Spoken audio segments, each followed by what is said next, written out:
presentation to where it's like, what? Read on. Say that again. You got your fringes on? Put your fucking fringes on.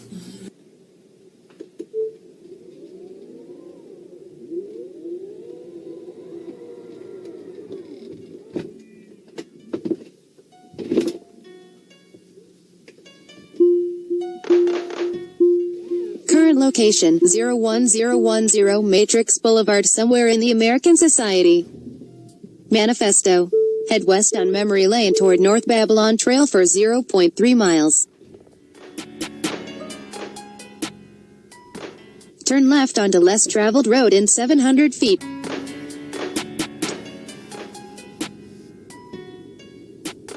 Turn right onto BLK Privilege Boulevard in 0.1 miles.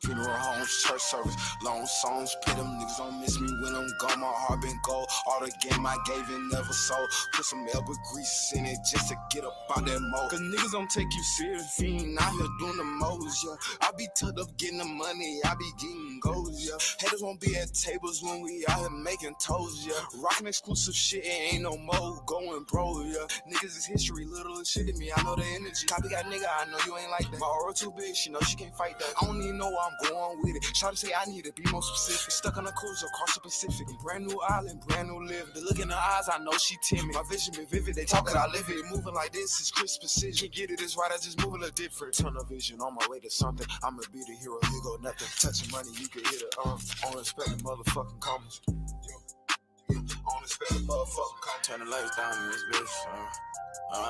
We ain't finna pipe down in this bitch. We finna get right off in this bitch. Whether or not you like, we finna get rich. Yeah, to the streets. Try to stutter, I moves like a geek. Boy, we got you beat. Call your bluff way before you even speak. Did you hear not for cheap? What I'm blowing that strictly 93. None of life is free. We just locked in at the pin B&B. Turn the lights down in this bitch. We ain't finna pipe down in this bitch. We finna get right off in this bitch. Whether or not you like, we finna get rich. Spell no lane, if you ever try to hate on the game. Spoke to the source, Shawty said it'll never be the same. We talk some right off us, we came from the bottom, we blossom it all from the rain. He gotta be awesome, I hear voices talking, they sounding like monsters in a cage. They tell me be cautious, watch your surroundings, gotta beware the squares. All through the day, switching the wheels, we playing musical chairs. We took them kids to the fair, and showed them that shit is not fair. Don't play with the kid, don't you dare. Think about it now. Bitties on my job, like a watch on my damn wrist. But I'ma need the bread first and last, like a sandwich. Cold pose when a nigga froze as the flash flick. Middle fingers get thrown at the cameras. Damn it, this is not a two-part reenactment. This is cool as ever. I should be Alaskan, stepping out the igloo. Come and get your issue, but I ain't gotta get you, cause karma gon' hit you. Whoa, turn the lights down in this bitch. We ain't finna pipe down in this bitch. We finna get right off in this bitch. Whether or not you like, we finna get rich. Yeah, to the streets, try to stutter, I moves like a geek. Boy, we got you beat. Call your bluff way before you even speak. Did you hear not for cheap? What I'm blowing that strictly 93. None of life's free. We just locked in at the pin B&B. Turn the lights down in this bitch. We ain't finna pipe down in this bitch. We finna get right off in this bitch.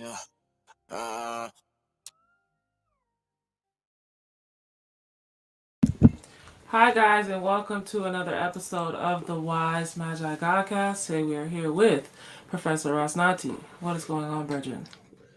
In the building for another episode.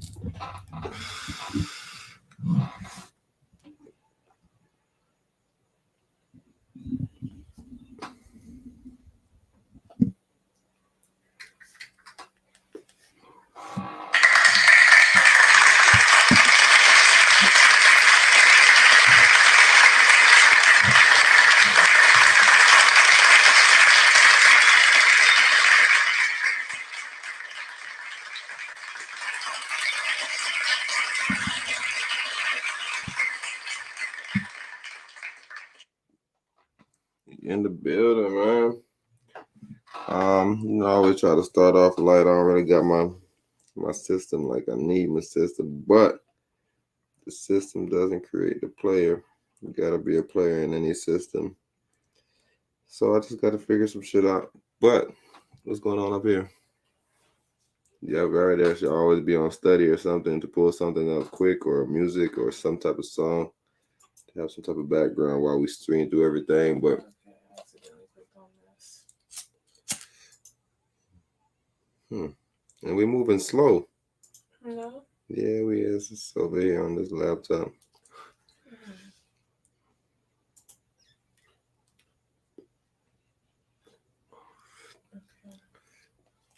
So.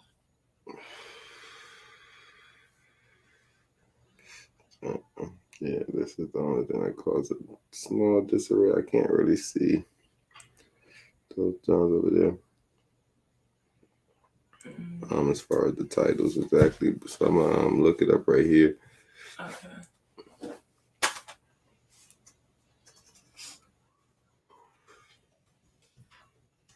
Is that better?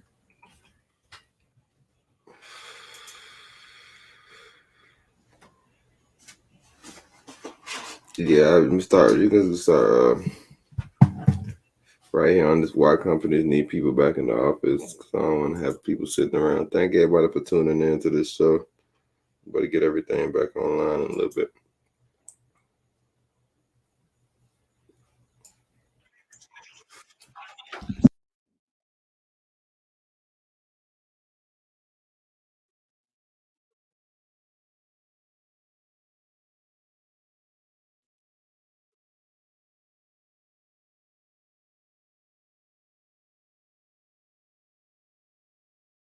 Hybrid schedules from home and the office. That's according to study after study, working from home leads to more efficient workers, less staff turnover, higher quality work, and it's cheaper for the business and its workers. So why the f do so many companies want people back into the office? The days of working from home are fading for more employees, now being called back to the office. Before COVID-19, high-tech companies were already experimenting with the advantages of remote work. A peer-reviewed report from an unidentified NASDAQ-listed company ran a trial where half of their call center workforce was randomly selected to work from home and the other half would remain in the office. The group given the opportunity to work from home had higher customer satisfaction, took 13% more calls, and suffered 50% less staff attrition, which is a big issue for call centers which typically struggle with high staff turnover. A follow-up study done on workers in a wider selection of roles including finance, marketing, and software development had similar results. They compared staff working full-time from the office with staff working hybrid schedules from home and the office. That study found that hybrid workers were 8% more efficient at their jobs and had turnover rates 35% lower than staff working in the office full-time. If businesses want to get the most out of their workers, the results are clear. More work from home is more better.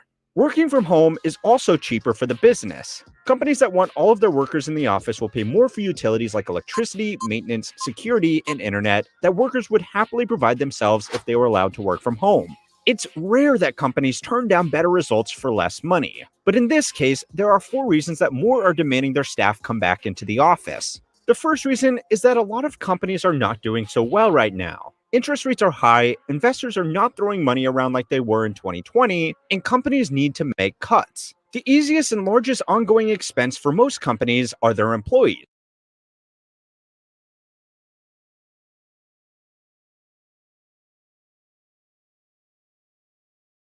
If a business is getting less work than usual, laying off staff is a prudent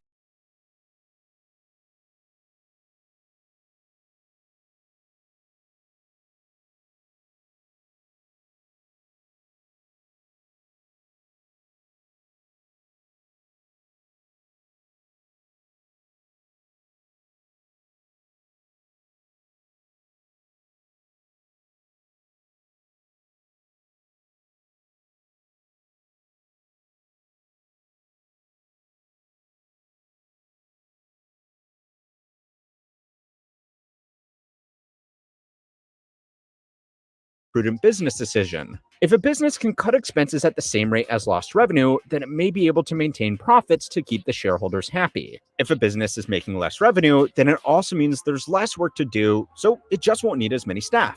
The problem is that laying off staff signals to the market that the company is struggling, which can affect the share price, make it harder to generate new business, and make it harder to hire new staff in the future.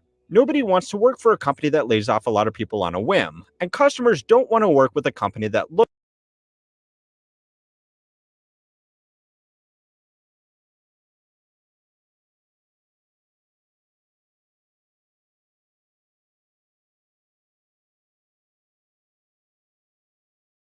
like it might go out of business. What companies really need is a way to get rid of staff without formally laying them off. Business leaders have already seen the studies, and they know that forcing people to work from the office leads to higher staff turnover, which in this case is exactly what they want. But at some point, you've got to make a decision to say, look, this is our policy. You have to return to work and be okay with the idea that some employees may say, well, if that's the case, I just can't work for this company anymore. Investment banks like JP Morgan and Goldman Sachs, which have seen declining revenue from less corporate deal activity, are forcing all of their staff to return to the office full time. Their official communications stress the importance of face-to-face interactions with clients and coworkers. Senior investment bankers from both firms who love to talk about how much harder they worked when they were analysts accidentally said quite out loud for days they have to spend in the office. At the moment, this plan could backfire for businesses. Unemployment is still low, and it's easy for high-performing employees to find a new job. So managers using this tactic need to be careful, or they will be left with nothing but their worst employees. An easy way to get rid of staff without the bad publicity is just the first reason. So it's time to learn how money works to find out why you are going to be forced back into the office even if it makes no business sense. This week's lesson was sponsored by Blinkist. Blinkist is you can delve into why suck the from books like these that access a tool for personal growth in our busy life and work. And to keep real estate. Public company, which is a major investment office building they are headquartered in. This real estate represents a major asset on the balance sheet for those companies. Apple Park in Cupertino costs $5 billion to construct, which is a major investment even for a company like Apple. Investors pay close attention to how efficiently companies utilize their assets. A big building that is sitting empty is not doing anything to return money to shareholders, so there is pressure on company leadership to sell these assets. The problem is company executives trying to sell an office building in today's market would likely take a significant loss on the estimated value listed on the balance sheet. This loss would be considered a bad look for the CEO when it's time for the board to decide their bonus. Instead of selling an asset that's not being used and realizing the loss, a better play for the CEO is to make sure the asset is being used. If an office is full, then company leadership can justify the capital tied up in a building as it offsets the rent they would have to pay if they didn't own the building. Most major companies do rent their offices, but that can actually put even more pressure on company leadership to get people back in the office. The average rental term for office space is much longer than the average rental term for a residential home. Office spaces require fit-outs to make them ready for the companies that will be occupying them. Office space is often rented as nothing more than an empty concrete shell, and the landlord and tenant will negotiate how the office will be built out to fit the needs of the company. The typical cost to fit out a high-rise office after the core of the building has been constructed is between $250 and $500 per square foot. If managers want their offices to look like the one in Suits, it will cost even more. Usually, the building owner pays for the fit-out, so they want to ensure their corporate tenant is going to pay rent for a long time, which is why office leases last much longer than residential leases. Companies that still have their leases from before COVID will be paying money every month for something they are not using, but can't get out of. A lot of company managers have decided if they are paying for it, they might as well use it, because the cost benefit of working from home disappears if the company is still paying for an office. According to a 2022 Office Space report on 247 companies conducted by Robin Poward, found that only 11% of companies were fully utilizing their office space. 46% of the companies surveyed were using less than half of their available office space. And another 46% of companies surveyed said that they plan to reduce office space within the next year. But that is difficult with long-term leases. One of the only options left to a lot of companies is to default on their leases to open negotiation with the building's owner. Some perfectly healthy companies have started to do this to try and get rid of a major ongoing expense. Banks are another group with significant exposure to office buildings. 3.8% of Wells Fargo loans are secured against commercial office space. This represents $37 billion in loans, or roughly a quarter of the company's market cap. Banks are under pressure to make sure that offices remain the standard. All right, so if we're listening to the video, we should be thinking and kind of in one, I guess you could say two direction, but the main direction is, I thought he said that businesses was losing money, or they made more money by having the people at home. That's what he was. I thought that's what he was saying. Like, seemed like he's saying maybe the employees' performances are higher at home. Maybe I think that might be the only win right here, because if you're everything else that you just brought up is actually negative for a business. Right? If a business owns a big office space and they need people in the office, doesn't really make them a lot of sense to pay you to stay at home. They're not actually using the office. So I don't know. I'm trying to figure out how are you saying that they're losing money, but they still want you in? So I came in here expecting to be like, yeah, businesses just want to control you. I don't know. I'm trying to figure out what angle you was going to go to actually make it make a lot of more sense, like how money works. You explaining. I don't know. Because right now you explaining it very well. Like, there's a lot of overhead and a lot of reason why you would have to go back to the office. So I don't get what you mean that why would they lose money to bring you back to the office? They're not losing money to bring you back to the office. They're losing money giving you at home. Maybe you're saying efficiency, but is that across the board? Because I've seen other studies where they were saying that workers were less efficient working at home. So it's, I don't know, it's a little tricky there. But what do you have to say? Like, how are you looking at like this angle as far as how he started off the video? Yeah, it seems, I don't think it's more of a persuasive video. It just seems like he's telling you the facts. So the fact is, employees are more, I guess, efficient and productive at home. Well, I don't know if efficient is the word, but maybe more happy and productive at home. Just due to the simple fact you're getting incentives to stay home and, be able to kind of be your own boss.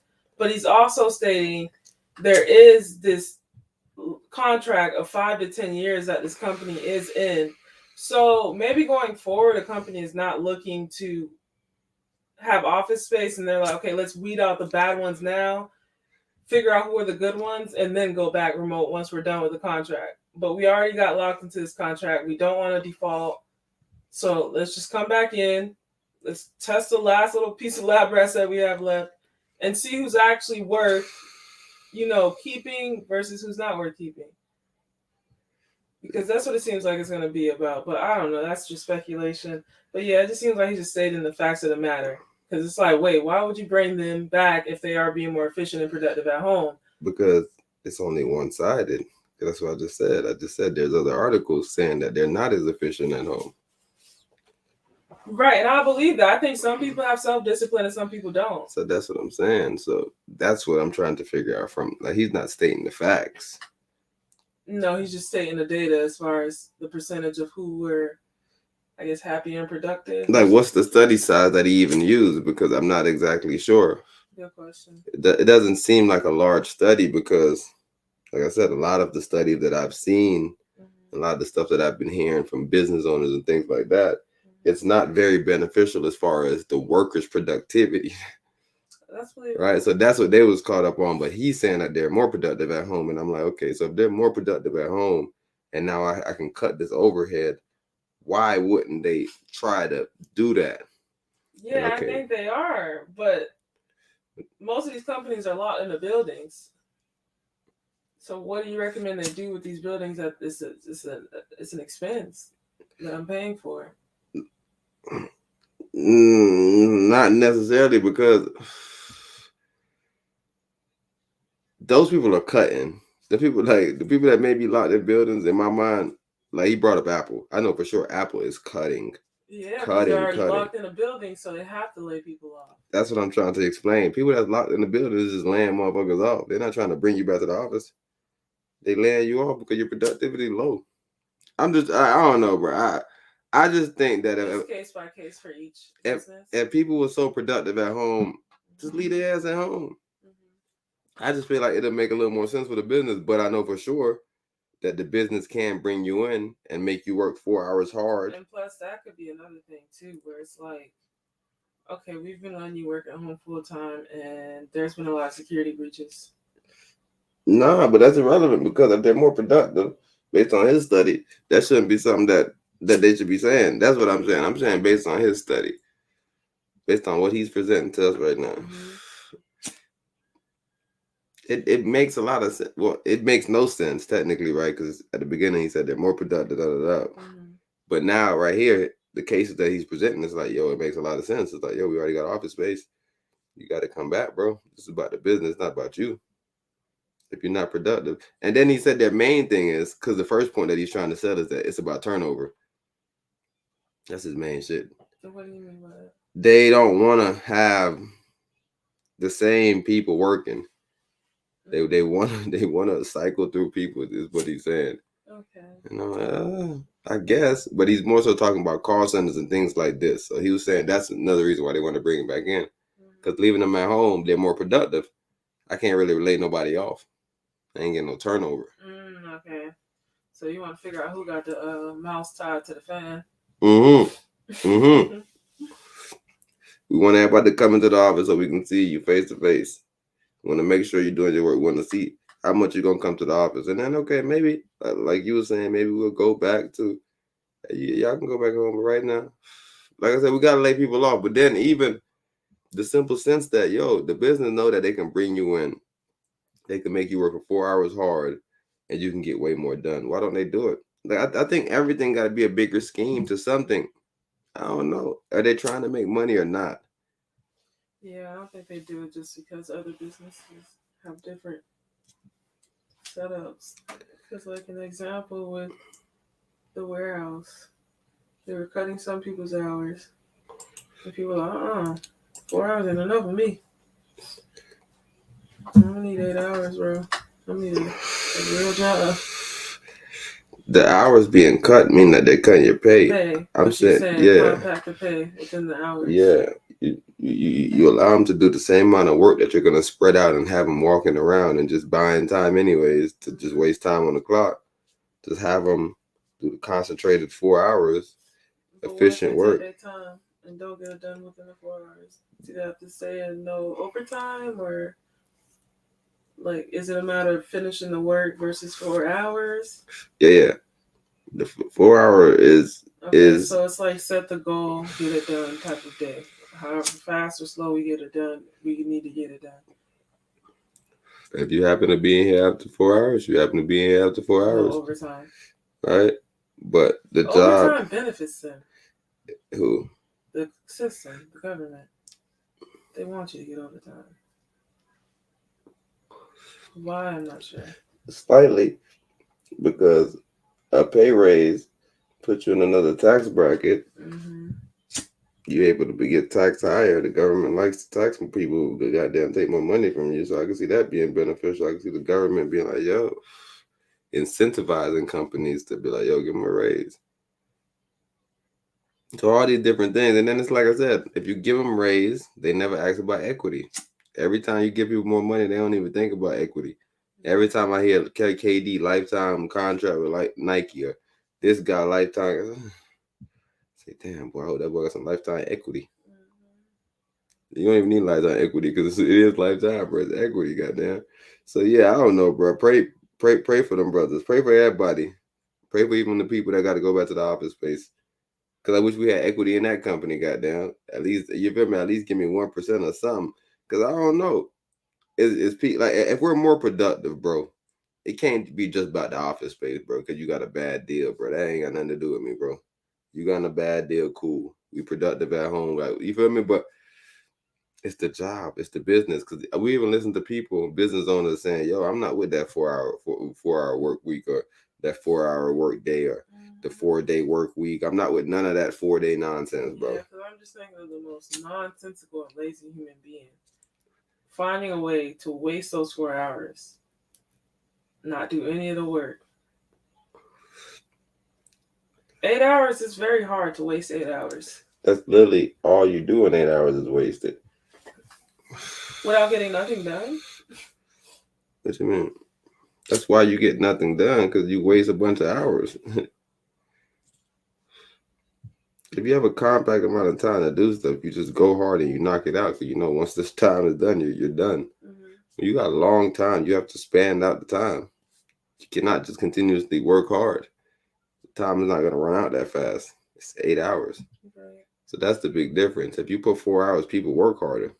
They know that. It's easy. There's not even no if, ands, or but about it, bro. You put 4 hours, a bro got to work harder because he got to finish the task. There's a task that has to be done. The reason why people finish the job is because it's 8 hours. Yeah. We got to finish, bro. And then, like I said, overtime is going to come based on decision. So it's by cases, right? So I'm going to look into it and be like, well, bro, you had 4 hours, You had this whole week to get this all done. And you feel me? How come you got none of this done within the 4 hours? We had these people over here get it done. We had these people over here get it done. Right? So it really just depends. If nobody can get it done within the 4 hours, we may say, okay, we got to go back to the 8 hours then. We try to look out for the employee. Yeah, that's what I'm saying. I think it's company by company, because it sounds like something that might work for some companies, but other companies, it's like, no, we're hiring entry level people. These people they're not here to actually, they're here to do the bare minimum. So No, they here to do the bare minimum because you give them a bunch of random time that they got to waste.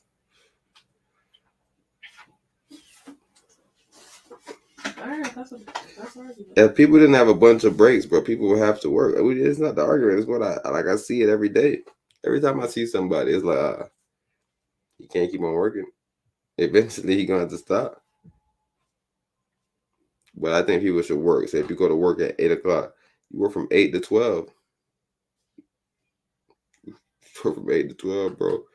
You go 12 o'clock, whatever you got to do for the day should be done. If you need a little bit more time, okay, you might get an hour. That's a drawback, or I guess the balancing aspect of it. In what sense? That people might need a little more time? It's because you get this allocated time to technically get like a salary to pay. It's like, you get it done in this time, you get this much. If you don't get it done this time, you still get that same amount. It isn't really an hourly basis anymore. Because if it is hourly basis, once you go over to 4 hours, are you saying another 4 hours would equate to an 8 hour shift and you're still not getting overtime? But once you go over to 8 hours, now it's overtime? Like I said, the time is all based on the work. We're going to figure out. So as the manager of whatever job, I go in there and see how long would it take me to do this job. And then I say, okay, boom, I can do this job in 2 hours. The average person, if he doesn't have my skills and he's learning 4 hours, if he works at this speed, that's how they're able to calculate stuff, right? You get your GPS right now, you say, boom, take me somewhere. You say, you got them in a car, they got you a certain time to get there, right? You put a bike, they got you a certain time to get there, right? How they get them times? Because they calculating the average speed you may be going at. Simple thing. Calculate the average speed everybody may be going. An example of a warehouse where you're waiting on trucks and there's delays in traffic and different things of that nature. How do you consult that company as far as organizing a 4 hour workday? Do you call the employees in once the trucks arrive? Do you have them wait until the last hour and then be all right, the trucks are here, guys? Have them work after the 4 hours? Like, how are you managing that? See, the efficiency with truck driving is going to be a little different as far as traveling. Because I guess you got to account for travel time too. But it's still the same difference. It's still the same difference. Even if it's two shifts, whatever it may be, it has to be efficiency. It's about efficiency and living wages. Okay, so experimenting with the different methodologies and then finding the most efficient one and then basing the 4 hours off of the most efficient, way of doing it. If you got 24 hours in a day, bro, you can't be using 8 of them bitches ready to work, bro. Because you already got 8 to sleep. Right? It takes you about an hour. Average work commute, bro. They say about an hour 30 minutes, bro. So that's about an hour 30 minutes, bro. Say you got a good commute, 45 minutes. Say you got an amazing commute, even 30 minutes. 30 minute there, 30 minute back. That's an hour. That's another hour. So that's a 9 hours, bro, Right. for work. Okay. And then the hours that you gotta get ready to go to work. So that's like basically 10 hours, bro. 12 hours, bro, your day, bro. Focus What on are they work. doing when they're not working? What you mean? They got 8 hours to sleep. They got no time. Okay, because you're saying that's 9 plus 8, which is more than half of 24. That's no time, bro. And So now you have less than 12 hours. way less than 12. And imagine if like I said, you gotta go to sleep, because that counts with work. Mm-hmm. You feel me? That's not technically work. That's not your travel or nothing. But bro, you gotta go to work at 5 o'clock. You might start looking at the job. So now you're going to sleep. That's not because you're tired. It's because you gotta go to work. So that's more time that's being taken from you. I don't know. It just makes, I don't know. It don't make no sense to have people working for so much unless you're making them billionaires. I think people need to work a work-life balance, you know, with fair pay. And if you say, yo, how could you build great companies with that type of philosophy? Simple. Everybody benefits. That's how you build great company with that type of philosophy. The reason why you can't build it now is because one person benefits more than another person, so it ain't really beneficial. Everybody have a little bit of equity, bro. Yeah, it's like a leech relationship. Somebody's benefiting while the other one has to suffer instead of being a symbiotic relationship without working in harmony with each other. Okay, but as far as like the question slipped me. I'm really trying to understand as far as like the ratio. You want to like pretty much flip it. So instead of it being 12 hours to me, more than, or 16 to 18 hours for them, it should be 18 hours for me, 12 hours for them. Yeah. 12 hours being the 8 hours I have to sleep and then the 4 hours to work. Like the simple idea of the basic motherfucking income situation, right? That simple situation where, bro, if you work 4 hours, you have a standard life. You ain't gonna be homeless. You ain't gonna have a boat. You might not have a BMW. You ain't got nothing too fancy, but you're gonna have a standard life. Everything that you want is gonna be taken care of. You're gonna be able to pay your light bill, simple things like that. You're gonna have a work-life balance. If you somebody that want to grind, you can do 8 hours. You can do 16 hours. Like nobody's stopping anybody from achieving more, right? And getting a little more of the standards, but it just doesn't make sense that somebody has to work 8 hours and still not be able to provide, right? You work 8 hours here, and then you got to go over here and work another part-time. So now you're working a 4 hour over here. It's 12 hours of your day, and you still barely making it.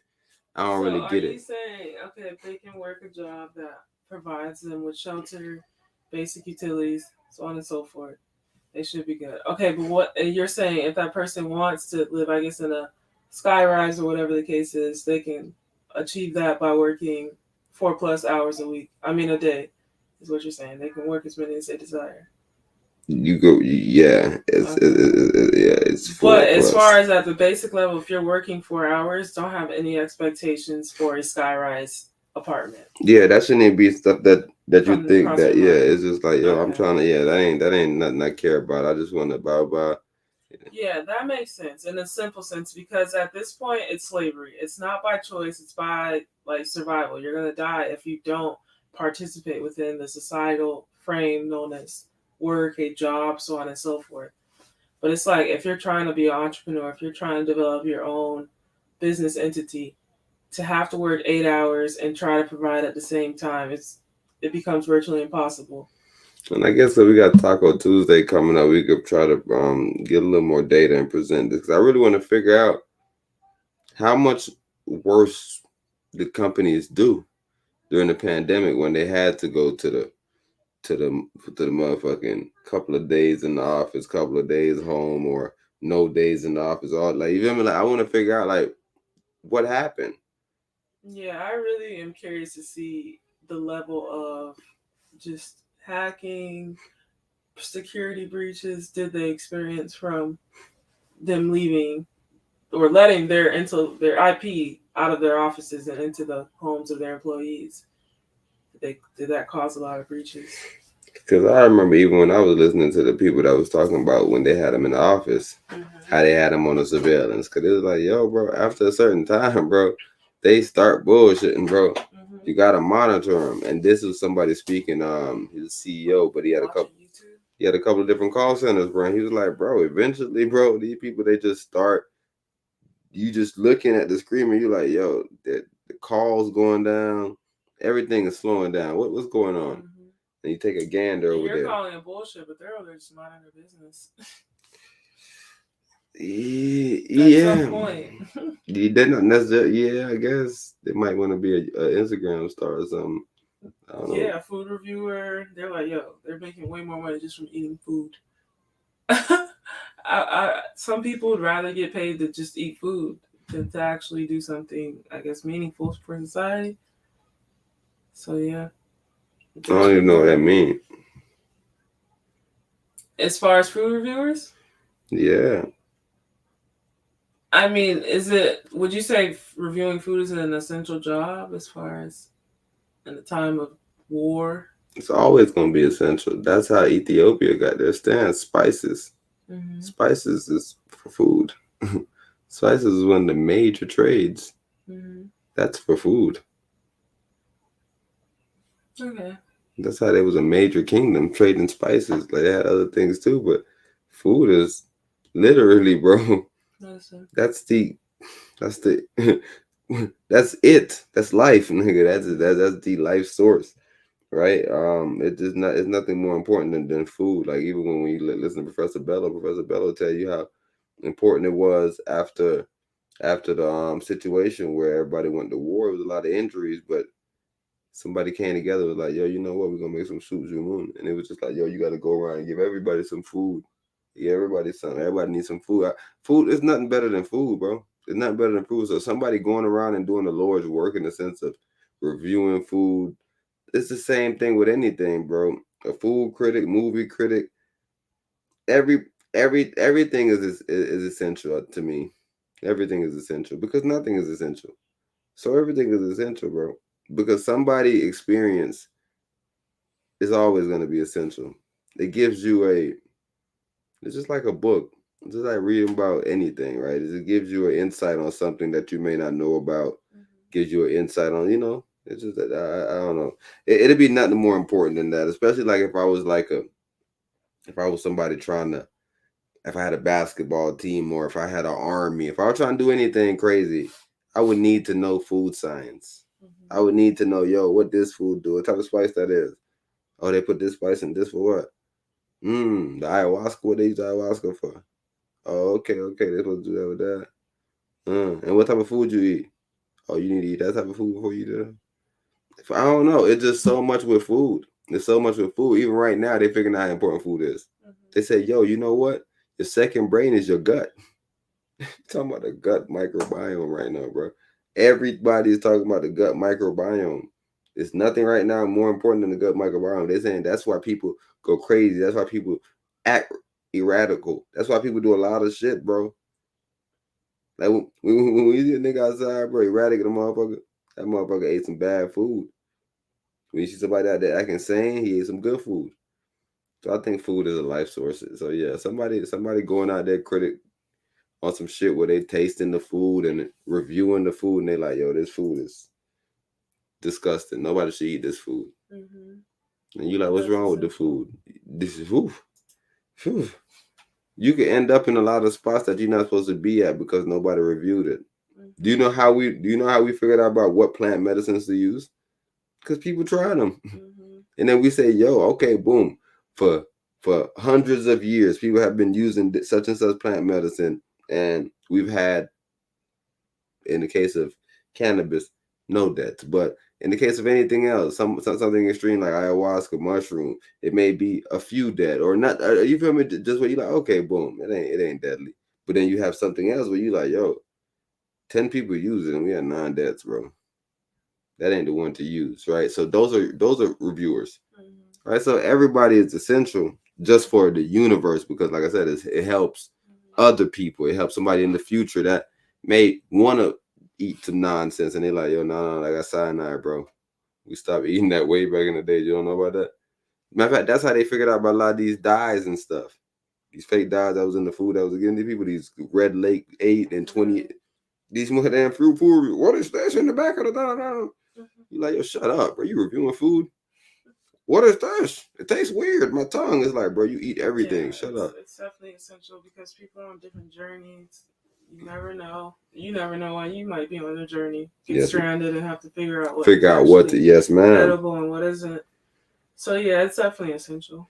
But I tell you, the point is when we get in everything and we look at it as just something that they're doing, right? That's where they simplify I just think it's where you look at it as a societal thing. From a societal standpoint, society doesn't want you informing people on the health aspects of food. They want you to just sell the food that they're selling, even if it has poisonous and cancerous like material in it. Yes, ma'am. So from a societal standpoint, they wouldn't possibly consider it essential. I don't know, maybe they would, to figure out it's misinformation, disinformation, whatever you want. No, I tell you, it goes back to we need to hold those people accountable. When somebody comes on and they eat a certain food and you go try it and the food is not good, you say, okay, boom, next time you say something about the food, Credibility is not there. I'm not trying it. I'm gonna put you on a list of everything. I'm gonna go look at everything that you said was good and I'm gonna say, okay. Yeah. And that's what has become so prevalent in the society. They call it being ratioed, whereas the blunt truth is out here now. The honest truth is out here. People are gonna let you know whether you're a bullshitter, you're an imposter, or you're legit. You're gonna be able to tell immediately through the likes and the comments, unless they're just being shadow banned and they don't have any likes or comments. That's what I was about to say. Or if they got a fucking crazy team and they deleting all the likes and comments, there's ways around it, bro. So you, as a viewer, as a audience member or somebody, you had to do the job really where you, okay, boom, he said this. I remember when he said this. Like Kramer. If you remember a lot of the stuff Kramer said, you say, I remember Kramer was on this. Kramer said a lot of nonsense. He was talking about blah, blah, blah. Kramer came on crying about the Facebook. He made a bad choice about the Facebook play. Everybody, right? Everybody looked at Kramer and said, yo, look at Kramer. I just want us to hold it in our mind and be like, yo, Kramer really don't know about stocks. He told us that. He came out flat. He was like, yo, I necessarily don't know about trading. And he didn't say that. Right now I'm being like some of my brothers trying to put stuff in people's mouth. He didn't say that. But what he did say, though, he said, I trusted the company. I know the company. I know the people. I know management and shit. Inside trading. You know what I mean? He ain't say nothing about, yo, it was a trend. I seen the charts. I was looking at the balance sheets. Well, I guess he kind of said that. He's like, yo, they had so much money. I didn't think that nobody was going to do anything with it. Shut up, bro. The shit falling, bro. What you talking about? You didn't think nobody was going to do anything. Nobody's doing nothing. They can't stop it. Yeah, anytime we share, I don't know what's wrong with them. They whack. They be trying to act like they cooler than me. But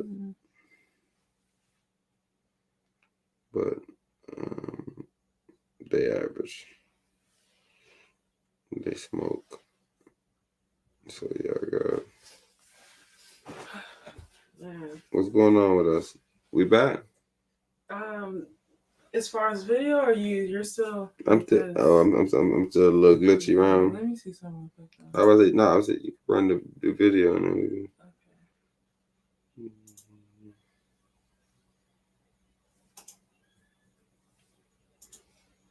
Come on. Standard working environment, or they will need to do significant write-downs if defaults continue. The third reason that companies are pushing people to come back to the office is because the power that an office can give managers. And a lot of that has to do with employers starting to pull back, starting to say, we are still hiring, but we want you on site. We want you in place. Some managers don't actually have that much to do besides stand over their subordinates and look important. It's easy to fill a day with redundant tasks and micromanagement in an office, but it's harder to do it online. Senior managers at companies making the decision to bring people back to the office are also going to be more comfortable with work in person than work done online. The old soft skills of business, like a firm handshake and small talk with colleagues, are less relevant online. Senior managers in the penultimate years of their career have spent most of their lives learning how important these skills are, and for many of them, it's how they got to their level to begin with. Straight-laced, old-school business managers are being confronted with a new work culture of online team meetings sat in by someone in their bathrobe and a coworker's cat. Professional office culture is something that managers use as a powerful tool for extracting the most out of their subordinates. People stay late at the office to get extra work done, in large part because they know sitting at their desk in the dark hours after everybody else has left is a good look and demonstrates to their superiors that they are willing to make sacrifices for their career. If, on the other hand, you are someone that works from home, you won't get nearly the same recognition for working on something after hours, because you are sitting around at home in either case anyway. A large motivator for upward career advancement in the past has been the perks that come with senior management in a corporate role. If you come into work every day and sit down at a shared desk in an open plan office that has no privacy, where you sit shoulder to shoulder with noisy colleagues, you would be willing to work extra hard for a promotion if the job gave you your own office with walls and enough room to stretch out without annoying your neighbors. According to studies by McKinsey, the Incentive Research Foundation, and Princeton, non-cash incentives have more of an impact on long-term work motivation than cash incentives. So even though we all say that we would just prefer the extra money, the science says we wouldn't. The research has presented 4 reasons why. The first reason is that non-cash incentives are easier to see. Every day you go into work, you will see an executive's private parking spot, their large office, and their personal assistant that fetches them coffee. If a company just paid that executive more money instead of offering them visible workplace perks, you would never see their big house or retirement savings, so you would be less career motivated. The second reason is that non-cash incentives are easier to talk about. If you get given your own corner office, it's easier to talk about than a large salary increase. Workers should talk about their salaries more, but there is still a taboo about it, which company management is more than happy to keep in place. So for now, people get to brag about their new office more than their big bonus. The third reason is that while people say they would prefer extra money, it quickly becomes their new normal and the higher income level becomes their new expectation. Do you remember what your salary was 10 years ago? Probably not, but you would probably remember where you worked. The fourth reason is that people just like recognition, and even small incentives like their face on the wall for Employee of the Month goes a long way. Most of these non-cash awards need some kind of physical presence to work, and working from home quickly makes a role far more transactional and easily comparable with another role where the worker will sit behind the same desk and work the same hours just for different money. Additionally, since most of these perks go to senior managers in a business, they are more likely to want to return to work themselves and make the same decisions for everyone else. According to a study of 10,000 workers in the summer of 2021, of executives who primarily worked completely remotely throughout the pandemic, 44% said they wanted to come back into the office every day. Just 17% of their employees said the same. It's nicer to go back to a comfortable office that you oversee than it is to go back to a shared desk that gets micromanaged. Managers are also just people, and they are more reactive to negative news than positive news. A manager is more likely to remember that one employee that played video games at home all day when they should have been working than they are to remember the hours saved by cutting out commutes for their entire team, leading to small incremental improvements. When surveyed, most managers believed that working from home had a negative impact on their team's output, even though the data suggested exactly the opposite. The use of employee monitoring software has increased by 66% in the fall of 2021, and even as workers return to the office, managers have remained on average more suspicious of their subordinates. Collecting employee information and getting rid of underperforming staff is one of the reasons that companies have become obsessed with data, but it's not the most profitable reason. To find out what is, go and watch my video on how they have turned your information into a $1 trillion bank account and how they are planning to cash it out. Also, if you like these videos and want to get them a day early completely free, you should subscribe. So you heard that young lad right there presenting this case? Nah, yeah, it's good. I was just putting it on your screen. You heard that young lad right there presenting his case about why. But like I said, he presented probably one thing about productivity, but he's still not presenting the data because he's saying that the people are saying that they're not more productive. He said, no, they're just saying that because they want to monitor you. Like, bro, I don't know, bro. The people say they're not more productive, bro. Where your study at, bro? You got a study link to this down in the bio. The people saying they're not more productive, bro. I don't know.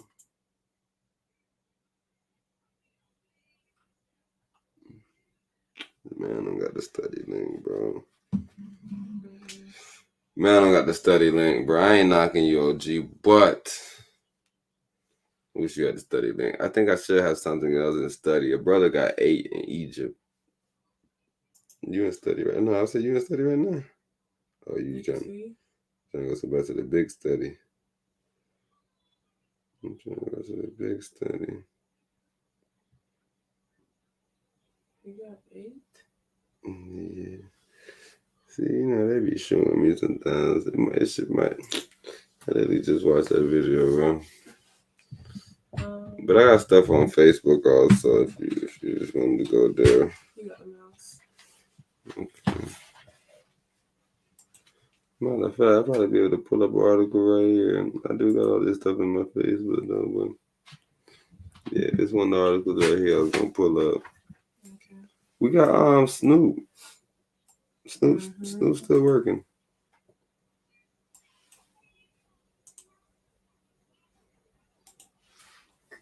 Let me try that Alt-A, John. What would that do?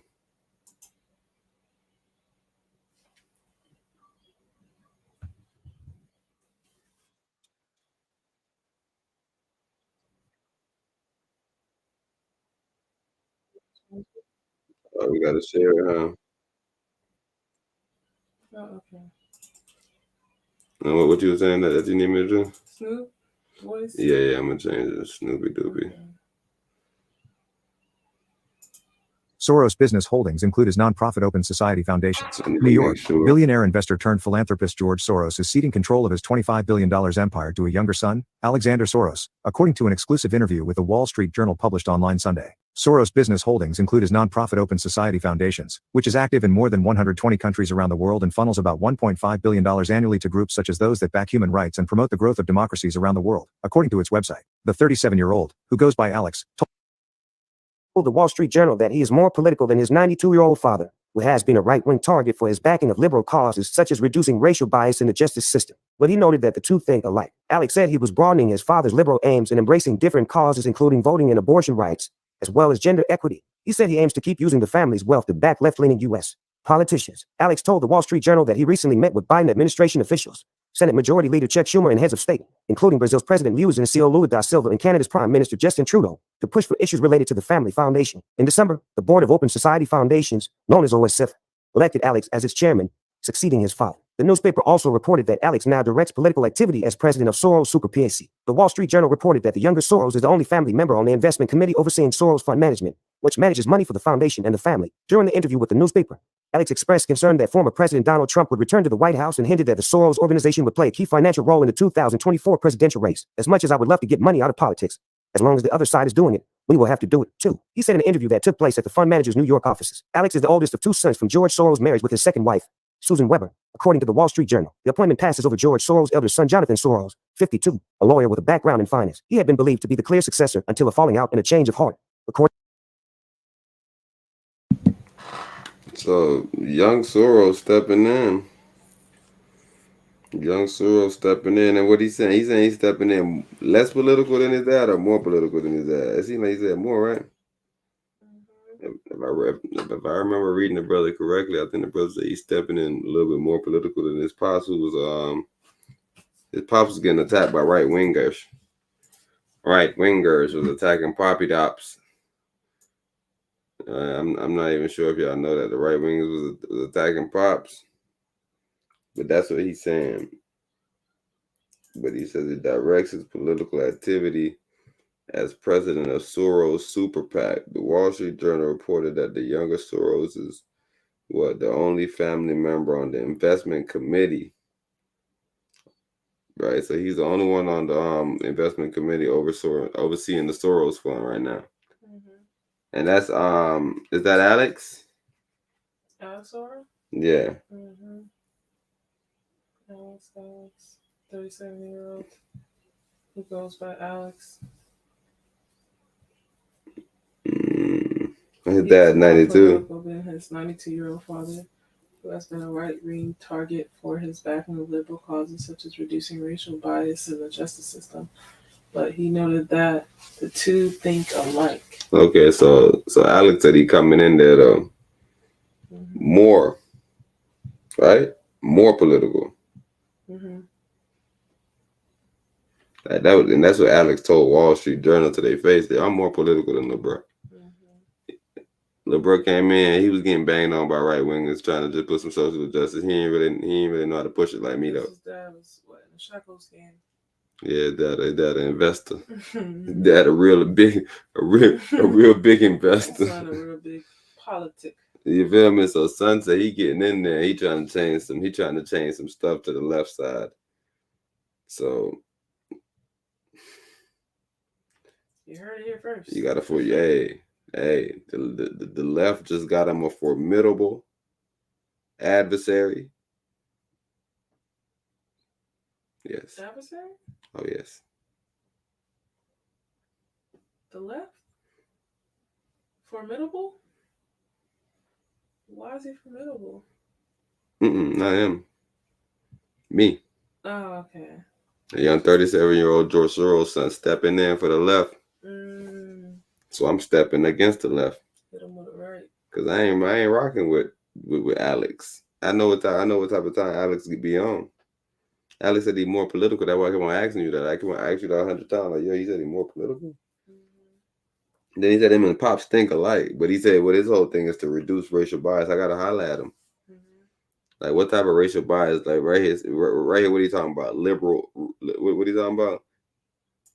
The 37-year-old, who goes by Alex, told the Wall Street Journal that he is more political than his 92-year-old father, who has been a right-wing target for his backing of liberal causes such as reducing racial bias in the justice system. But he noted that the two think alike. Alex said he was broadening his father's liberal aims and embracing different causes, including voting and abortion rights, as well as gender equity. He said he aims to keep using the family's wealth to back left-leaning U.S. politicians. Alex told the Wall Street Journal that he recently met with Biden administration officials, Senate Majority Leader Chuck Schumer, and heads of state, including Brazil's President Luiz Inácio Lula da Silva and Canada's Prime Minister Justin Trudeau, to push for issues related to the Family Foundation. In December, the Board of Open Society Foundations, known as OSF, elected Alex as its chairman, succeeding his father. The newspaper also reported.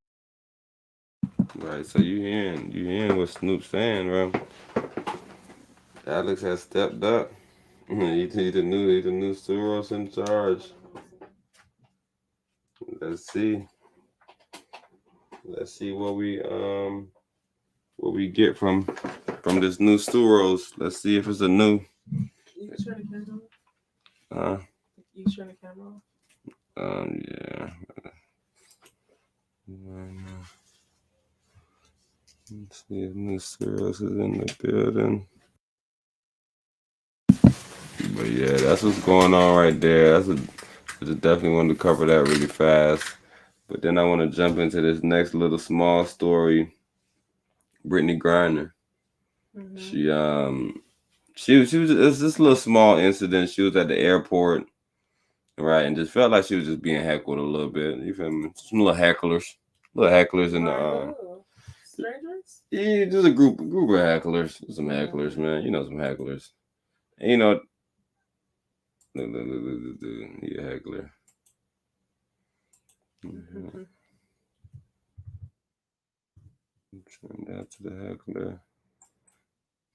These are all the Johns right here, Empress.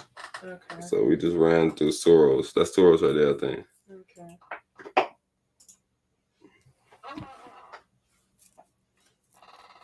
Who this is here? Where? This next dude. Oh, okay. Who this look like? We see somebody with this same face, bro. Who this is? Listen live. Who this man? About they tripping. But yeah, she remember she ended up getting some buckets just recently, 29 on somebody's head. You feel me? Doing the Brittany Griner thing, busting.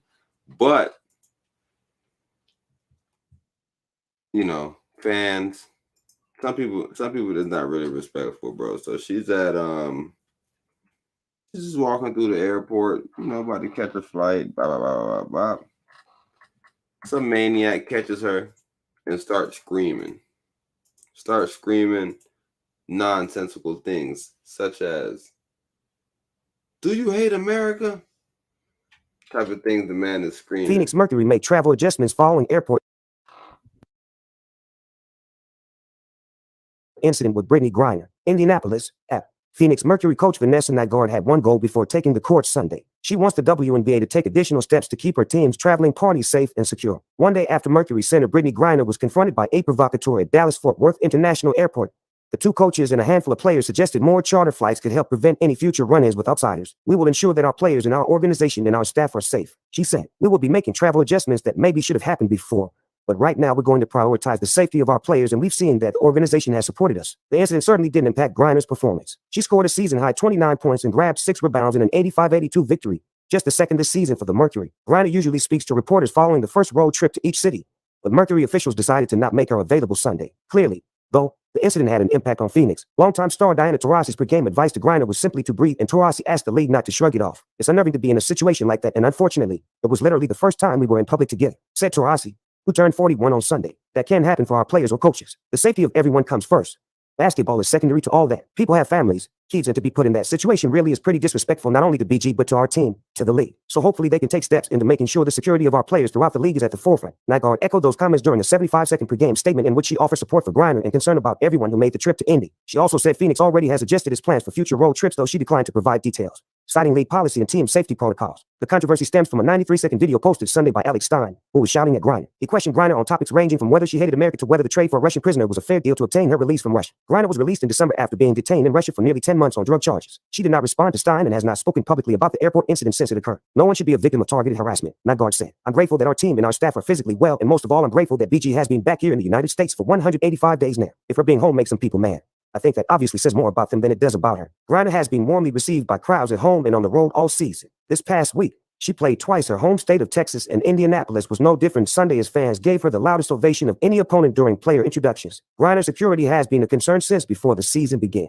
Even then, league officials were talking to Mercury officials and the All-Star Center's representatives about how to protect Griner and her teammates following the highly publicized case. The league granted Griner permission to book her own charter flights. Charter flights were added for the entire playoffs this year, as well as a handful of back-to-back regular season games were scheduled for such flights. WNBA teams have flown commercially during the regular season since the league's inception in 1997. But Saturday's incident may force everyone in the league to revisit the issue. That's obviously nothing no one wants to deal with, especially on a business trip for work. Phoenix Senator Brianna Turner said, noting the players were escorted to a more private room in the airport. We're representing the league. We're representing the city of Phoenix, our organization, and in times like that, we don't want to cause a big scene. We don't want to throw phones or say some things. Around the league, the reaction was almost unanimous. Breanna Stewart, who is on the executive committee of the Players Union, said everyone would support Griner flying privately. I think that that there needs to be extra precautionary measures taken, and I don't think anyone is against BG having charter flights whenever she wants, so that she can be herself and travel and be comfortable and be safe, Stewart said, because that's the last thing we want is what happened yesterday. Longtime friend and former teammate Emma Cannon did not hide her disgust about what happened to Griner, a godparent of Cannon's son. I'm not going to lie. That made me very angry, the Fever forward said. Then I saw a little snippet of the video, which was upsetting, and then for that to be her first time flying commercial with a team like that, it's upsetting. AP basketball writer Doug Feinberg in New York contributed to this report. AP Sports. I'm not sure that's the worst thing I ever heard. Yeah, it sounds like those people that are fighting for obese people to have 2 seats on the flight for free. Mm-hmm. It's like, y'all don't make enough money. You can't do that. No, they doing it though. That's not the problem. What's the problem? No, that's not the problem. The problem is it just seems like a minute complaint. If they want to charter a flight, they can charter flights. Mm-hmm. They ain't got to have a big announcement and tell everybody to charter flights. Mm-hmm. Yeah, if y'all want to fly private, get the girls some private flights. If y'all want to do that with y'all money, because that is, get the girls some flights. What headline is this? What article is this? What's the point of this? You don't feel safe in public because what? I thought they were going to say somebody ran up on them. Just a knucklehead, just a reporter saying, hey, you hate America? Don't you hate America? Bro, they do that all the time. That is a simple thing that these people do. Kanye got almost 100 run-ins with him. Kanye ran into something running in with him so much. Mm-hmm. I'm just telling you, bro, these are not major headlines for something for us to necessarily go into with so much. It didn't affect that she had 29 points. It's not going to affect anybody, bro. It's just a bunch of random situation, bro. It happens all the time to everybody, bro. It's people that see you. Hey, you still smoking that weed? They can say anything to you, bro. Mm-hmm. Like what? That's what I was saying with. to say that their safety was threatened, I guess you can do the overreaction just to make sure nothing gets to the next level. But bro, nobody threw nothing at them. You didn't say somebody got past security. Maybe it could be a misdirect. It's like, nah, they only taking private flights now, buddy. You ain't never gonna see them. 2 days later, they're on another regular economy flight. It's like, bro, we got no money for no private flights. What are you talking about right now? We can get our first class seats. I think they got money for private flights. That's what they saying. That's what they saying. They saying they chartering the flights out. They said BG been getting the flights chartered out all year. Charter the flights out. That what Breonna Stewart saying. She the head of the Players Association head. Shout out. Get the flights chartered, bro. I'm just thinking that, yo, BG, shout out to you, bro. This shouldn't be a major situation. I think this is just a victimized situation. We should just stop it. Move on. Next situation. If somebody say you hate America, bro, you can say, yo, you hate women. I don't know, bro. It's saying nonsense now, bro. Those are nonsensical words. So yeah, it was very odd. So like when I first seen it, I was like, Brittany Griner, airport incident, had to cancel flight. What happened? Canceling flight, airport incident. I thought a fight happened. I thought something crazy happened. I was thinking, oh, maybe they going to Russia. You know, sometimes the NBA team they play like overseas team with random little tournaments and stuff. So I was like, oh yeah, maybe they're going to Russia. I was like, oh, she canceling that flight. I found out it's nothing about Russia or nothing. It was an incident that happened at the airport with somebody saying, hey, you hate America? How do you feel about the trade they made for you and I got? Oh, well, like, okay. That you cancel your flight. Like, what do you mean cancel for what, bro? So, I don't know, bro. Maybe I'm underreacting, bro. But yeah, if you want to private the flights out, and that's my main thing I'm saying. If y'all want to private the flight out, charter the flight out, whatever the flight out, do that, bro. That is not a major headline, bro. Do that in private. Hit BG up, yo, BG. This is what we doing. But you know what people doing stuff for? Just like the video we just watched. You want to be in the office because you want to show the boss that you've been sitting here extra 3 hours. I went to college. I seen people do the same thing. We went to practice. In practice, they didn't do nothing in practice. You know where they thrived at? They used to leave practice when we all left practice, and then they used to go to the gym randomly. And their whole goal was to stay in the gym randomly for long enough until the coach came in there and seen them. And like, look at Brian here randomly just getting some shots up. Now he look good, but he dumb. He's wasting his time. He's not doing nothing in here, coach. If you came in here 3 minutes ago, you would have seen this dude shooting half-court shots backwards with his legs open. He's not serious. So it's the same thing, bro. I think the main reason why they're really, really pushing this narrative is just to let you know, yo, look at us. Look at us chartering flights out. Y'all thought we couldn't do it. Y'all think that we don't care about our NBA players. Y'all think that BG come back and people gonna be able to shun BG. Not on my watch. I think that's all this is right now. This is a not on my watch at like, bro. Okay, bro, cool. Y'all not about to, okay. Yeah, y'all charge the flight out fly. You should charge the flights out, bro. You don't have to let the public know. That's what I'm saying. This is not a major situation to let the public know is, yo, BG was attacked. I don't know what's going on with these people out here, but these rednecks are tripping. Or something to that effect. I'd have been like, yeah, bro. That don't make no sense for that to happen. That's something to talk about. But now when you saying, yo, somebody said something, and we just want to let y'all know that we fighting hard to get some flights chartered out. Okay. You remember that whole that's I don't know, bro. The internet. I mean, the website that it came from doesn't seem like a major website. Oh, it seemed like they'll report on some nonsense. But it's a bunch of people talking about it. It was trending, so it can't be that website. It's that situation trending. Oh, okay. Yeah, that website is probably somebody. Yeah, but I think that headline is what it's really captivating. But once you look into it, it's like, oh, pathetic. That's what I'm telling you, and that's how everybody hit me. Like even with this one right here, the headline captivating, but I don't know what happened.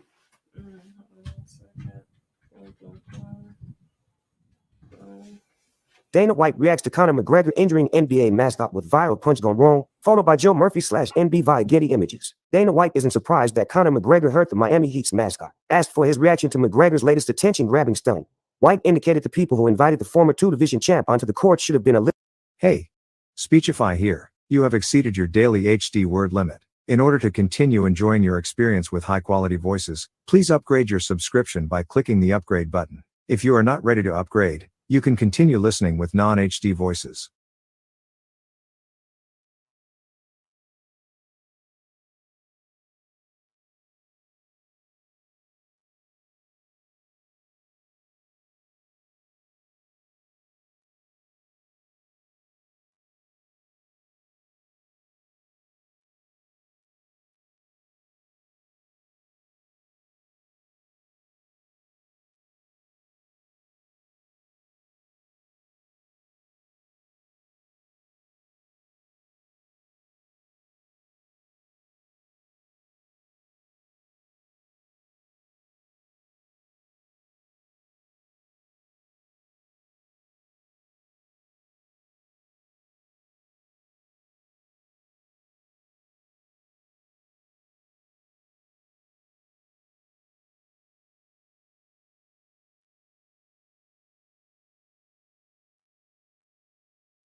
No. So imagine that nonsense right there with these folks. Imagine what these folks thought was one of the coolest ideas ever. Man, what Tristan said. That damn Roloff gonna stop playing, bro. And the only thing that made them realize it, bro, is it became a time of war, and they realized how pointless and useless and frivolous and nonsensical it is to play pranks on each other, joke around, and just not be a serious human being, bro. And that's what happens, bro. It's just you're going to now face lawsuits due to damages caused. It's just who gonna create lawsuits? The fellow that just caused some minor injuries. Right. Yeah, They say he's not facing no lawsuits. That's not him playing around. That's them setting up a fucking random skit. That's the NBA. That's the Miami Heat or whoever the fuck decided to bring him out. That's not him. Okay. Yeah, the mascot had on boxing gloves. They said. That's what we I missed just that part of it. yeah. Because the funny dude, Okay. Ugly Man was reading the articles, dragging his mouth out. Oh, I'm Yeah. thinking this is like a 1-2 punch Mm-mm. gone wrong. No, it went wrong. It went wrong, but Yeah, not yeah. in the aspect of this is scripted. Yeah, it's not McGregor just playing randomly by Right. himself, seeing Or somebody. the mascot saying, "Yo, punch me." It's just- It's like, no, we're gonna do this, and yeah, we're gonna play on the theme of him being a boxer. So you're gonna have your boxing gloves on. Hey, and maybe they might bet on the theme right now. They like, he hurt, minor injury, went to the ER. ER couldn't fix him. You know what fixed him? My cryotherapy gel. Oh, I see what you did there. Right, so we never know how far the skits go. We just seen a nigga get hurt in the track meet. You don't know how far people go. One long sick joke. You feel me? You don't know how long people will hold something down. Something. Man, I remember when he was selling his liquor, proper 12. He just sometimes some people just Proper 12. proper 12. So long story short, just recently, they keep on saying I-95, but I thought it was I-85. But I guess it's I-95. Okay, cool. But long story short, I'm hearing initial reports that there was a tanker under the goddamn highway, end up exploding. Goddamn whole highway Final destination gone. So I got some stuff right here, and I got some stuff on Twitter. Matter of fact, go to what is this? 2 minutes.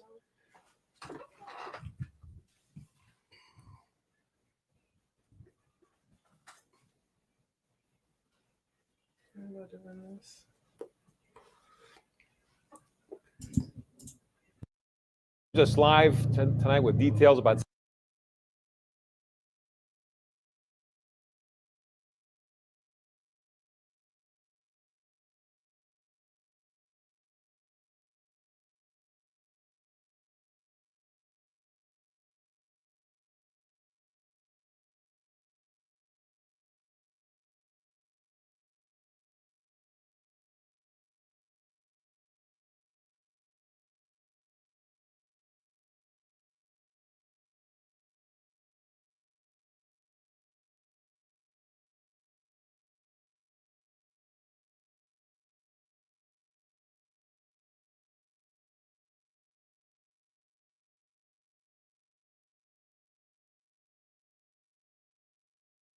It was out there though.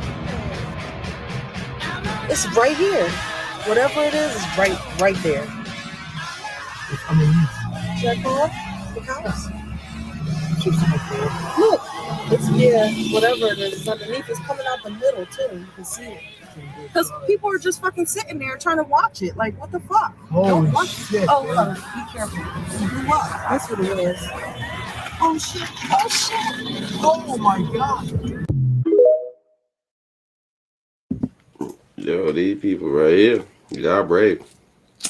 Y'all risked it. And I know why y'all did, because y'all whole thought was, nah, it's down there. Bro, y'all was probably this close to being in the Final Destination movie. And maybe,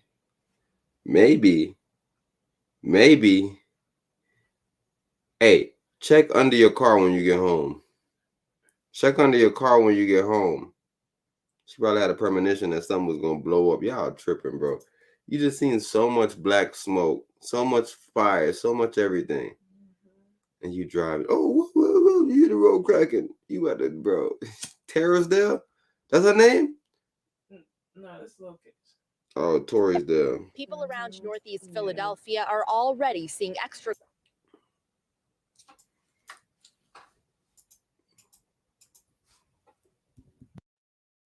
With neighbors who live along the I-95 corridor, they say they are already feeling those traffic effects. Definitely. There's already too much traffic. People around Northeast Philadelphia are already seeing extra cars coming through their neighborhoods. And you see it. They come in because you can't get out without knowing it in that neighborhood, and they just circle, U-turn, trying to beat it. Backs everything up on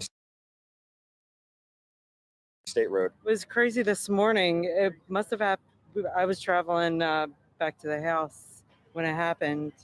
I guess like 5 minutes after, it was already backed up like crazy. Many are concerned about the potential pileup of cars where they live. Residential areas, yeah, like common neighborhoods like where I'm at in Fox Chase, like especially having cars coming through there, usually there's not a lot of traffic. SEPTA is trying to ease that burden. CEO and General Manager Leslie Richards says a number of adjustments will begin tomorrow, including adding capacity on the Trenton, West Trenton, and Fox Chase regional lines. That means additional cars on scheduled trains. The Philadelphia Parking Authority will provide free parking at their 3 park and rides at Fern Rock, Fox Chase, and at Torresdale to make it easier on commuters looking to take public transportation. We ask employers to be as flexible as they can with their workforces. It's going to take longer than normal to get to work tomorrow. There will also be free parking at all SEPTA-owned regional rail lots, as well as the Frankfurt Transportation Center for access to the Market Frankfurt line. If you're planning on driving, a spokesperson for AAA says leave early. I've heard from people already who have said, I'm planning to be on the road by 5:30 tomorrow morning to get where I need to be. Many say they are already planning to sit in traffic. Coach down at Vogue Recreation, so I drive down there every day. You see, this is the vibe that I'm already trying to tell you right here. Let's look. So that's where Brooke coming like, see, bro, that's why work from home be better. You gotta worry about this traffic. But this is what I was telling you about how much time it really takes to even be at work. Because it's always traffic. It's always something that you got to put into your travel time. Then now, to beat traffic, you got to wait. Oh, man, I got to wake up at 2 o'clock. What, you got to wake up at 2 o'clock, bro? You got to work at 6. Yeah, bro, but it's traffic. I got to be, I'm probably going to be sleeping in traffic for 2 hours or something. Huh? So you ain't about to, this is, I don't know, bro. Yeah, I think this shit fair, bro. Y'all living in a weird world, bro. This is a funny fucking world, bro. Business. That's not even business no more. Cause the business not even making no money. They're not making enough money, I don't think. They cannot be making that much money that they need people that bad in front of their face. It gotta be something else. It gotta be something else. I think it's funny that their media solution was the park and rides. It's like, yep, get yourself on this public transit to give us that money. We've been trying to get everybody on the SEPTA. The SEPTA haven't been having people running lately, man. Let's get some people back. That make sense. You think I-95, and I automatically thought the end of I-95, which ends in Florida. But I-95 was all the way up north to New York. So, yeah, in Philadelphia, I-95 is experiencing some interruptions. But you said for Hurricane Ian, one of those bridges collapsed and they had it up in 6 months. In no time. I think it was less than 6 months. It was in no time. They took all the red tape side. But like that mean that you'll have to have people working at a certain amount of hours. You have to bring in this amount of work. It's just so much little things. You gotta let niggas work. That's the key. You gotta let people work. You can't be out there on some shit like, oh man, he been out here 6 hours already. Nah. Like, yo. It's our best builder, bro. He good, bro. He knows we got this. You feel me? And maybe they might be right. Maybe we might come back in a couple of years and be like, yo, remember that bridge that we had built real fast? Because you're saying work life, well, work, I don't want to call it a life, is like a game of chess, you would argue. What you saying? Like an aspect of how you navigate it. So like for a CEO, if they decide one day that they want to send their workers home because they know it's going to be an expense that they're going to have to pay and the work is done, they can do that from a business standpoint, but now their employers lose faith in them. It's like, oh, this person doesn't care about my happiness or my livelihood because they're cutting my pay. So now, instead of getting an employer that is working with integrity and working to, I guess, make sure he's doing his best, is now doing the bare minimum because you just made your move and said, hey, I don't care about your happiness or your livelihood. And now that person's saying, I don't care about your business or the well-being of your business. Hence quiet quitting. They already talked about that. It's a situation going on right now. People are like, yo, I'm doing bare minimum. I'm coming in right when I'm supposed to come in, leaving right when I'm supposed to leave. I ain't talking to you, doing nothing else. What's my job description? You can't fire me. I did that. Yeah, people try to be black and white, and in the midst of that, they lose everyone that's seeing things in color, I guess. Yeah, and that's the only reason why I was saying that I want to figure out what's the actual reason why you want to make it so hard for somebody not to work at home. Because they don't want to have to micromanage. So now they try to put everyone in one conglomerate of, if you do this, out. It's like, you check the box, get out. It's like, no, but that is, the reason that is working like that due to these 3 fine lines right here. And this is what is the most efficient thing to do. But it's like, no, if we let everyone do this, it's going to be a problem in the warehouse. And it's like, well, everyone is never going to do this because this isn't everyone's job and position on the warehouse floor. It's not even necessarily about everybody, because look, what's going to happen is, even if they make it a major thing for people to start working from home, there's going to be companies in the space that start developing cameras. They're going to say, yo, you got to keep your webcam on the whole time. They're going to have monitoring, where motion detection, where you get up, moving the camera. Did you? They look at the camera, they say, oh, bro, not here. And then, like I said, if you're trying to really get them, then you get more sneaky. You start putting the fucking face there. You put a fucking hologram there. They think you're still there. It's a game of chess. Bro, that's what the breast said. The breast said, bro, you can never stop bad people. You can never stop criminals. Only thing you can do is make the honest people bad people. Nah. What Empress? Because honest people are being good, and you're like, yo, give me your guns. I thought about it. You don't need to protect yourself. No. Only thing you could do as a good person is to remain a good person. Amen. But that's not what happens in reality. What do you mean? Good people turn bad.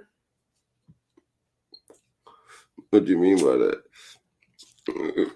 People feel like they've been done wrong and they need to right that wrong, and they become revengeful and they hold grudges and all that other stuff. I don't know no good person that does that. I think bad people be bad. Okay. Good people go always good. Long story short. So like you're saying, like a guy coming into a facility and just lighting it up, he's a bad person. He's always been a bad person. Or he's a good person and he's always been a good person. I don't know the situation. That's what I'm really speaking of. Okay. Right now, speaking on don't know. That's right now speaking on a simple situation. Empress. Bad people always have bad intentions. Meaning that you don't know that a bad person may want to fucking blow up a whole fucking city. No. You can't even plan for it. No. If you start planning for it, you're gonna fucking be paranoid. Yes. And then so like, for example, you say, yo, thief's been fucking robbing people. Yes. They've been coming through the front door. Yes. You block your front door. Yes. Thief come through the back door. You like, yo, they're not coming through my back door no more. You block your front door, you block your back door. Yes. They come through your window. You block your windows. They come through your fucking roof. Yes. You block your roof. Yes. They're still gonna find somewhere else to come. They're gonna find a fucking soft area. You can't block everything. You can only block the front door and allow them to come to the back door. And when they come to the back door, you got to handle them. Right. That's all you could possibly do to bad people. You could just take them out and just say, yo, one less bad, bro.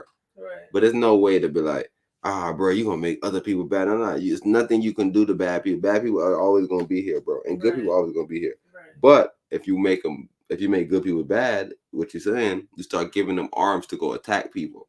That's making good people bad. Right. That's not what we trying to do. I'm just doing my job. Yeah, we not so trying. Your job description is killing innocent human beings. Yeah, we not. That's not what we doing. I'm just doing my job. Our whole thing is, yo, we're gonna try to protect our job. We know they're coming through front doors. Front doors locked. If somebody happened to come through this back door, just know that we got something set up for you through that back door. That's the only thing you could do. But just to lock your whole self, like I was telling mommy earlier, everything that you put up to block somebody else is blocking you. So you don't really want too much stuff. Because you're doing what I will, so now you're in the way. Same thing with a motorcycle. If I got to put on so much outfit, maybe I might want to just drive a car. It's like, I don't really want to put on that much fits. No. It's so much. It's like, oh my God, I got my Kevlar, and then now I'm stuck and it's stiff, and I got to go to work, and I got to take my jacket off, and I got my big head. It's just so much, and this is like, what do you feel me? Everybody need protection, but it's like, how far do you go to protect yourself to where now it's just a hindrance to whatever you're doing? And that's what I'm seeing with a lot of stuff. Even with this situation where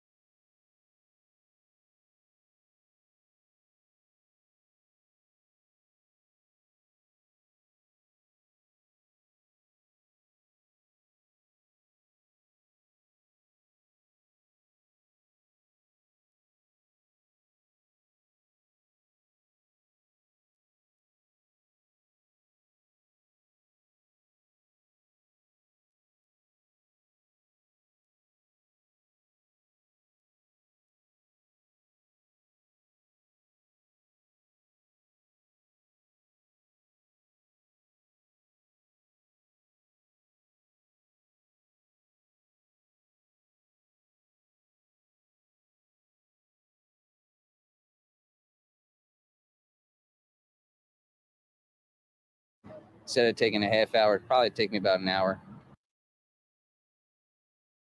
An hour and a half to get down there every day.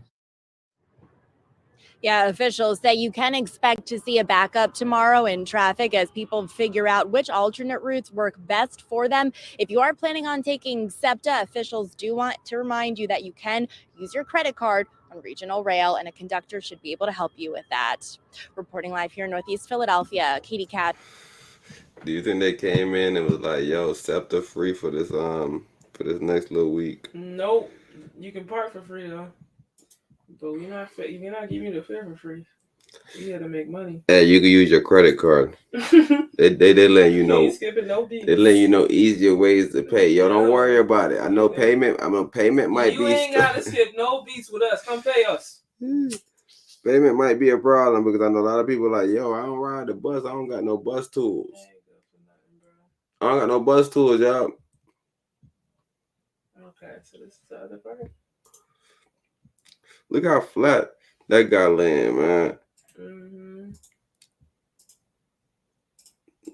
Oh my goodness, what the flat is going on? Look at, it's a pancake right here, bro. Y'all looking at.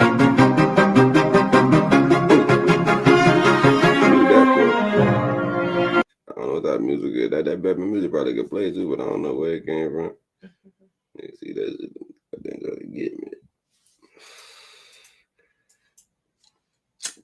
But yeah, right now some of the initial reports that they're saying it's a tanker that was under it that blew up. That lady didn't really say nothing on hers. Level that boy. Man. Level.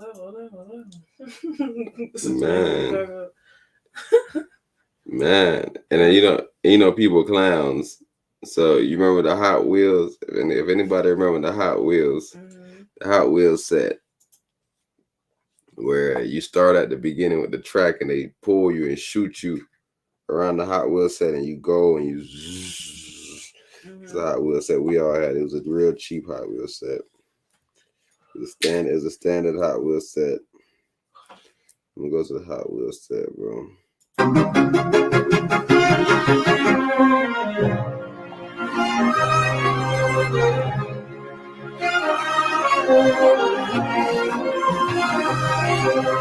Oh, you got music and shit, you got cuts, bro. I just need to see the bridge, my brother. Thank you, though. You know, people might lose interest in 13 seconds. You know, look at that bridge for 13 seconds. So much stuff to keep people engaged, bro. That's a 13-second video, bro. They had 3 cuts.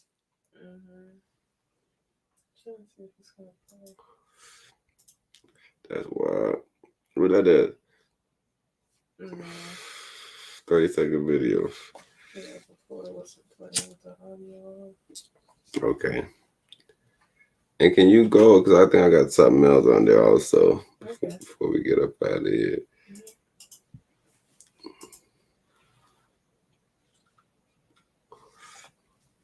I don't know why we're moving so slow right now.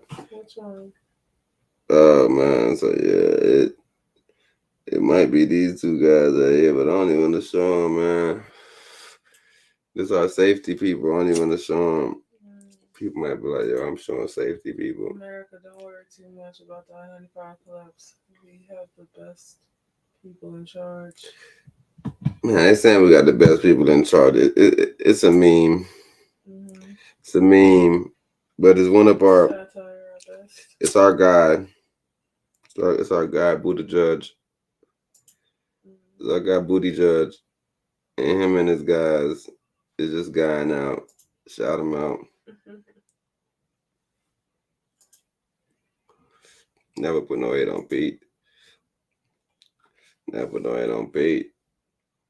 It could be Pete. That's yeah, I got a few of them in there. I don't know where my stuff at, bro, but I'm almost upset right now. But yeah, it might be. Yeah, you can show that one right there and press the other one. Yeah.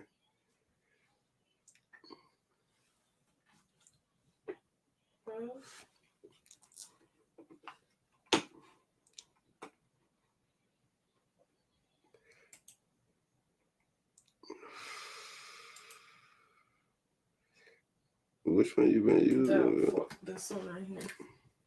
This one? Mm-hmm.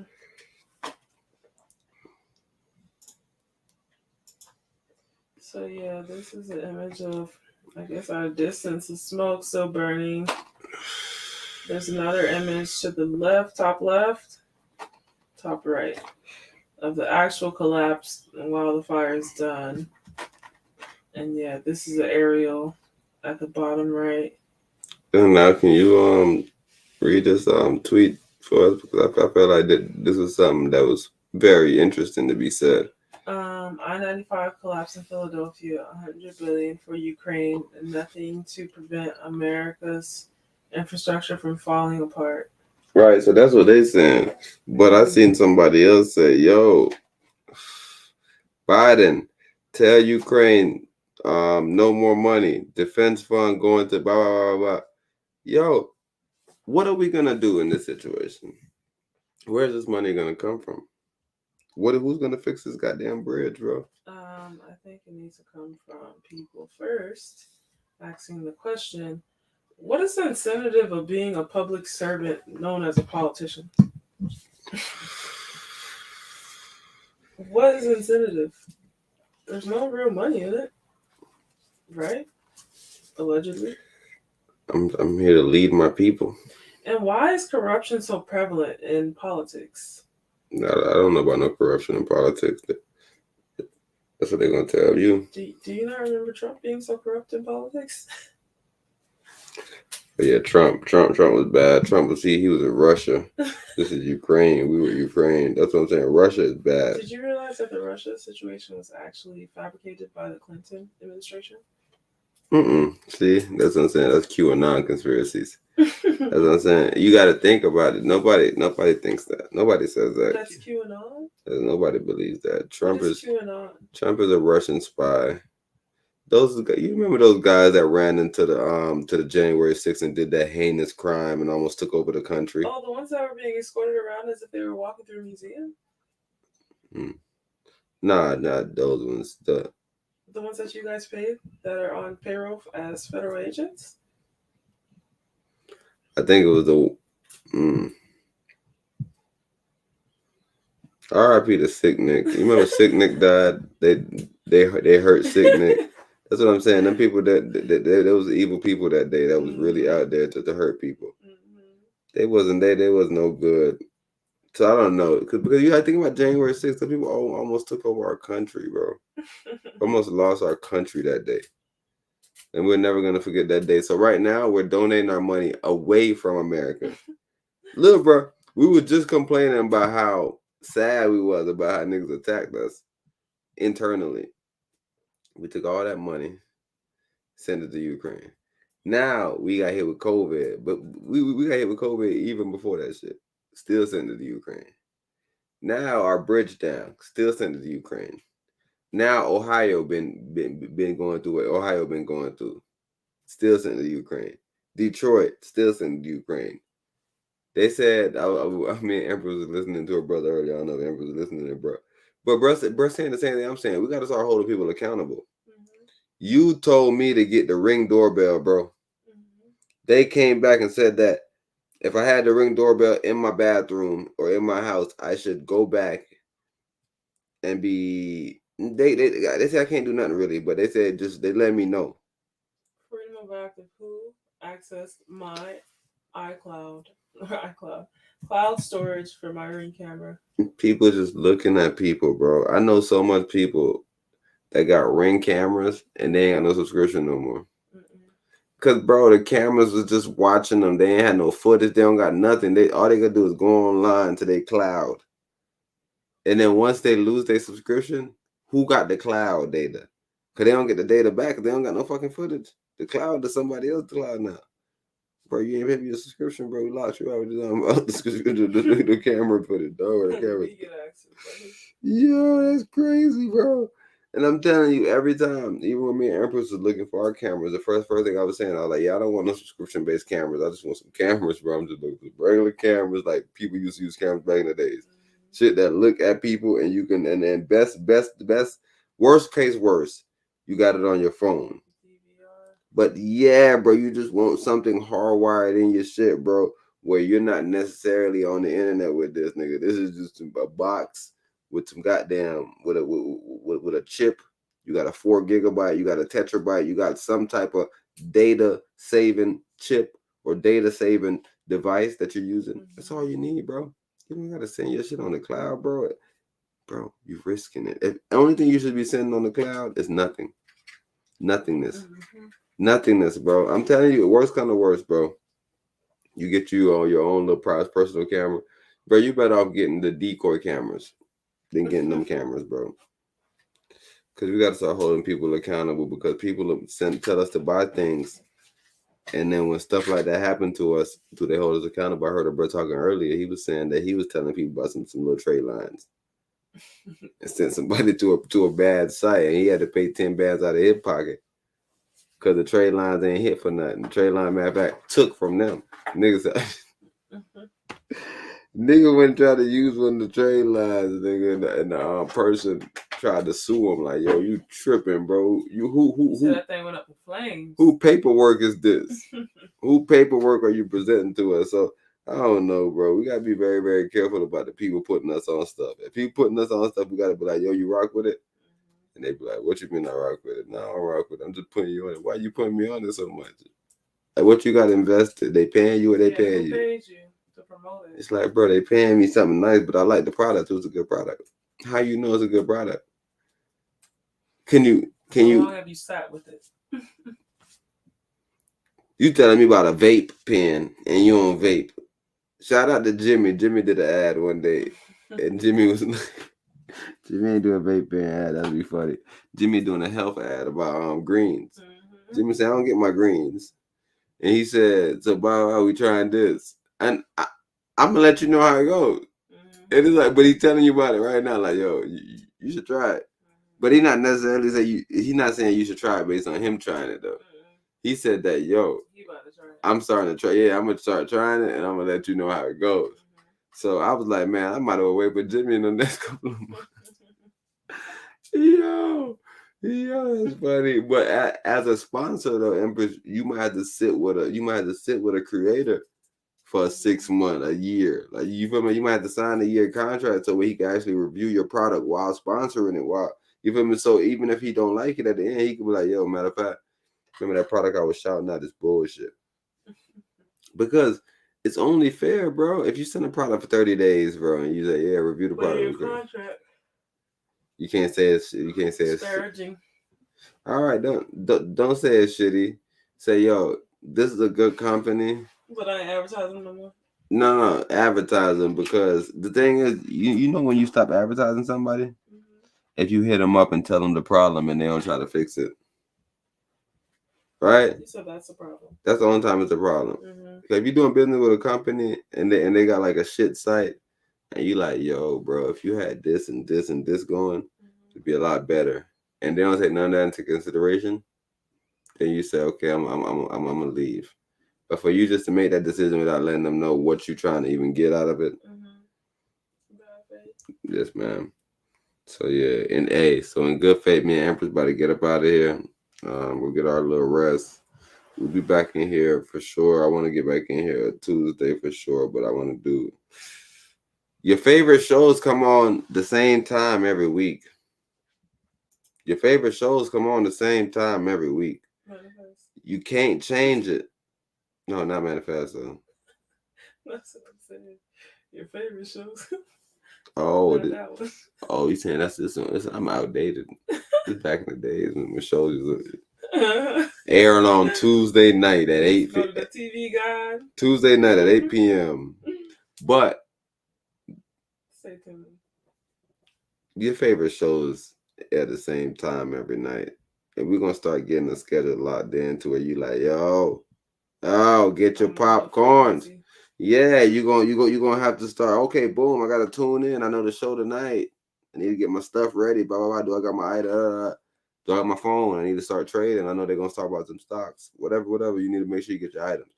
Your favorite shows come on the same time every night. It's the same way you say your notebook, your pencil, your random ruler. What's the random Johns they used to make us get for school supplies? Oh, they used to make us get a bunch The of half shoes. circle one, half circle measurement boy. All right, for sure they used to make us get the protractor. The protractor, for sure. For sure, they used to make us get it.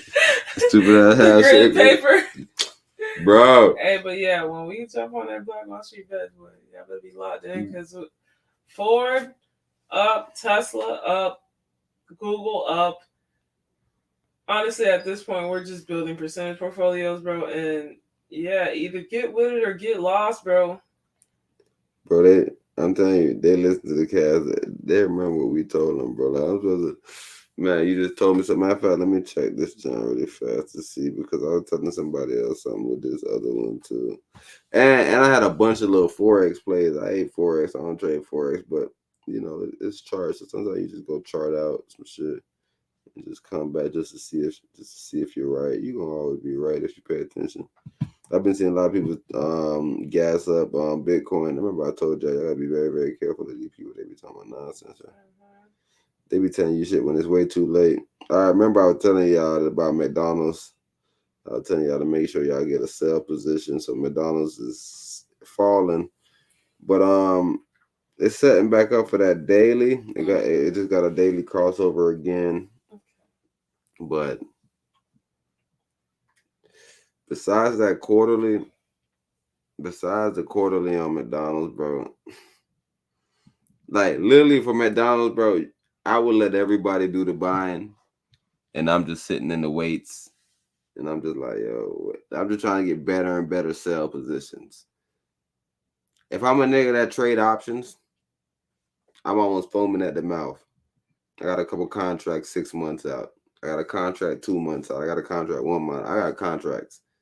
I'm like a hitman right now with McDonald's, bro. Number puts. But we out of here, bro. Alrighty, guys. Thank you for tuning in. Again, stay tuned. We will be back. Until then, continue to check out our clips, videos, shorts, and remember our lives. Our lives are our latest videos, so make sure you go to lives and not videos. Until then, stay black, balanced, logical, knowing, and shalom.